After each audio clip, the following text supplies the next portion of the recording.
കമ്മ്യൂണിസമാണ് കേരളത്തിൽ വ്യവസായം തകർത്തതെന്ന് തുറന്നടിച്ച് കേന്ദ്ര ധനമന്ത്രി നിർമ്മലാ സീതാരാമൻ. രാജ്യസഭയിൽ നോക്കുകൂലി വിഷയം ഉന്നയിച്ചാണ് ധനമന്ത്രി രൂക്ഷ വിമർശനം ഉന്നയിച്ചത്. കേരളത്തിൽ ബസ്സിൽ നിന്നിറങ്ങി ലഗേജുമായി പോകുന്നവർക്കെതിരെ പോലും നോക്കുകൂലി ചുമത്തും. CPMകാരാണ് നോക്കുകൂലിക്ക് പിന്നിൽ. അങ്ങനെയുള്ള കമ്മ്യൂണിസമാണ് കേരളത്തിലുള്ളത്. ആ കമ്മ്യൂണിസമാണ് കേരളത്തിൽ വ്യവസായം തകർത്തതെന്ന് മന്ത്രി പറഞ്ഞു. കേരളത്തിൽ ഇപ്പോൾ നോക്കുകൂലി ഇല്ല എന്നാണ് മുഖ്യമന്ത്രി പറയുന്നത്.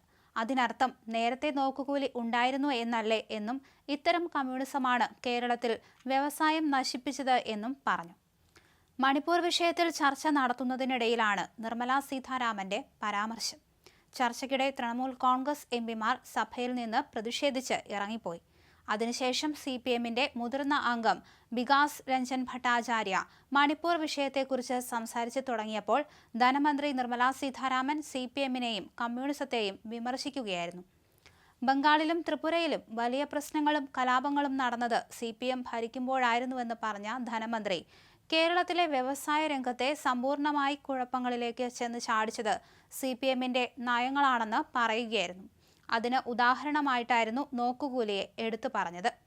കേരളത്തിലേക്ക് ബസ്സിൽ ഒരാൾ പോയി ഇറങ്ങിക്കഴിഞ്ഞാൽ ബാഗ് പുറത്തേക്കെടുക്കണമെങ്കിൽ 50 രൂപയും ഒപ്പം നോക്കുകൂലിയായി CPM കാർഡുള്ള ആൾക്ക് അതേപോലെ പണം നൽകേണ്ടി വരുമെന്ന് മന്ത്രി പറഞ്ഞു.